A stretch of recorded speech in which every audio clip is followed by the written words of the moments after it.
Back in late February and early March, as the coronavirus was really starting to bite in countries around the world, the stock market started to take a tumble. Although most countries in the world are still very much fighting the reality of coronavirus, with either a slight decline in cases, a steady case count, or an alarming spike upwards, with only New Zealand, Mongolia and a few other places truly beating it, we're starting to see the stock markets open up again and head upwards.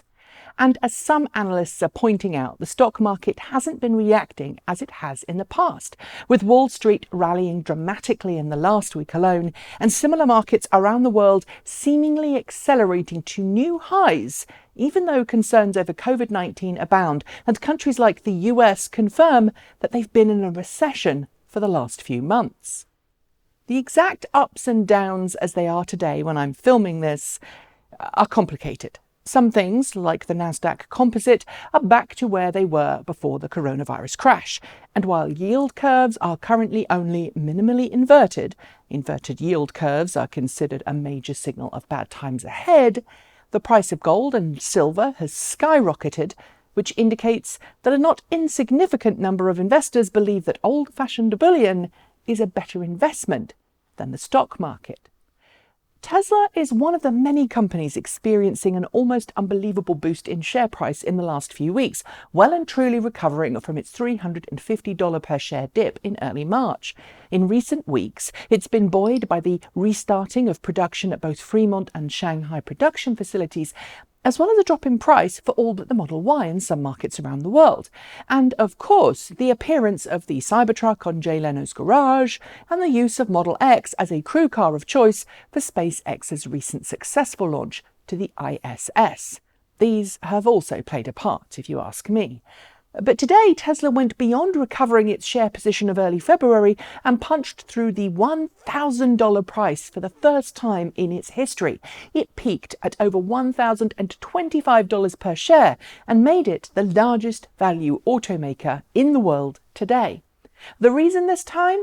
Well, wasn't about any good news on the coronavirus front for sure. A spike in cases in the US coincides perfectly with lockdown restrictions easing, and the Memorial Day weekend, just about 2 weeks ago, would give absolutely no reason for optimism there. Nor is it the news of any change in the global protests over continued murders of black people at the hands of the police. No, this rise in price is because of an email to Tesla staff penned by Elon Musk and then confirmed on Twitter by him last night, in which he told staff that it was, quote, time to go all out and bring the Tesla Semi to volume production. In the leaked internal email, Elon Musk had noted that Tesla had currently been producing limited volumes of the Tesla Semi, which has allowed the company to improve many parts of the Tesla Semi design. While that production has been limited, it shows that to all intents and purposes, it's been developing production, beta, and maybe production intent vehicles during the last couple of months. And the fact that Musk wants to bring the Semi to series production is fantastic news for both Tesla and electric car fans alike. And Tesla's stock price is no doubt riding high on this news, especially on the expectation that Tesla is readying itself to start series production. But wait a second, because this is at odds with what we know about the Tesla Semi to date. First, there's Tesla's own pushback. Originally, Tesla had planned to produce the Semi in late 2019, but then it pushed it back to low-volume production by the end of this year. But in the Q1 earnings report back in March, Elon Musk confirmed that Tesla would be pushing back plans for any kind of production for the Semi until 2021. And then there's the location for production, which seems as yet undecided. In his email yesterday, Musk noted that the battery pack and the drivetrain production for the Tesla Semi would take place at Tesla's Giga Nevada facility, and noted that, quote, most of the other work probably occurring in other states. In other words, while it is fantastic that Tesla says it's ready for volume production of the Semi, it still doesn't have a confirmed location for that production to take place.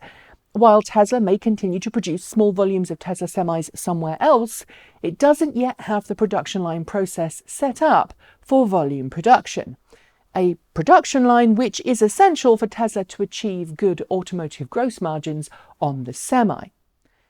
Theoretically, Tesla could slide semi-production into one of its existing facilities, but this qualifier suggests to me that we're still away from seeing vehicles rolling off a dedicated production line. And to be completely fair to Elon, I want to highlight this and underline it several times, he didn't state a timeline in his production request, only a rallying cry for Tesla staff to bring the Tesla Semi to production. Sadly, some news outlets haven't taken that nuanced bit of information into consideration. I think the lovely Sean Mitchell from All Things EV put it quite well. Quote, reserving enthusiasm for more concrete details like when it's going into production, where and when deliveries will start. Pardon my hesitation, but we're talking about Elon time. Essentially, there's a big difference between this vehicle is ready to enter into production and we are starting production on X. The former means the vehicle's finished its engineering and testing process. The latter means the car, or in this case the truck, is good to go and the production line is ready. And at this point, I'm sure many angry people are yelling at me for trying to be a Tesla hater or a Tesla skeptic or a Tesla short. I'm not. But I'm also highlighting the fact that we, and that's a collective we in the plug-in vehicle world, often dismiss a company which announces an intent to bring a car to market without a production line or a factory to show for said production line to exist. So what is going on? Why did Elon come out of the blue with a mention of the Tesla Semi? And what's the implications of Tesla's stock price rising? For that, I think it's important to examine what else is going on right now. And there's a lot else going on. Nikola Motors, the hydrogen fuel cell and battery electric truck company that's been embroiled in an ongoing battle with Tesla over truck patents, has just completed a reverse acquisition with the Vector IQ Acquisition Corporation. The resulting reverse acquisition, which took place last week, saw the new combined stock rise from $33 per share to over $79 per share yesterday. This was driven in turn by news on Sunday night from Nikola that it would begin taking orders for its hydrogen version and battery-powered version of the Badger pickup trucks later this month. I should note here that Nikola has yet to produce a single vehicle from its production facility. I should also note that many analysts are confused over Nikola has managed the market cap and the valuation it has without producing a single vehicle. Others have also raised questions about the business acumen of the company's CEO.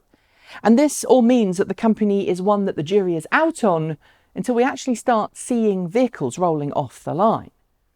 And frankly, knowing how much Nikola and Tesla have fought in the past, it's possible that Elon's email about the Tesla Semi production was in part driven by what was going on with Nikola on the stock market. Prior to Elon's email, Nikola was enjoying continued share price rises. Today, as Tesla has soared, Nikola's dropped. It's entirely plausible that the email, a corporate email which Elon must know by now will get leaked, was, how do I put this, planned to smooth over some less rosy news and help keep the share price high. After all, Tesla's had a tough couple of weeks. It and we could do with some good news. Over the weekend, reports of another leaked email suggested that Tesla was struggling to increase the output of its Model Y, thanks to supply chain concerns and also quality control issues. Musk told staff in that email that they essentially needed to double down on identifying issues on the production line that led to quality control issues to ensure that ramp-up could continue. And yesterday, news broke that at least 6 staff at the Fremont production facility had tested positive for COVID-19 in recent days, which was the same day that Tesla lost executive Robin Wren, the company's vice president of business development. He was an executive generally recognized for being the reason that Tesla was able to successfully build its Giga Shanghai factory in record time. Of course, there is absolutely nothing unusual about using good news to help smooth over less rosy stories. Every automaker, no, every major traded company does it in some way or another. And when it comes to COVID-19 infections, other automakers are also struggling to keep that particular killer out of their own production facilities. This is not a Tesla-specific story. Had Elon discussed finalised plans about a production facility for the Tesla Semi, I think that we would all have more to celebrate. But as it stands, it's important to welcome the news, but to also understand contextually that it still may be anywhere from 6 months to a year or more before Tesla Semis begin to take over from Peterbilts on the freeway.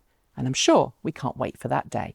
That's it for today's video. If you'd like to help us make more videos like this, please do like, comment and subscribe, and you can support us by using one of the links below. Thanks also to the folks scrolling by on my right. They are our charged up patrons. Thanks go out to Jeffrey Songster, John Lyons and Regine Fellows. They are our self-driving patrons.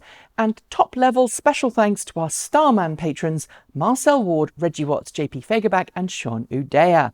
If you're looking for something else to watch from this channel, Google thinks you might enjoy that one, so check it out if you haven't, and I'll be back soon with more great content for you all to enjoy.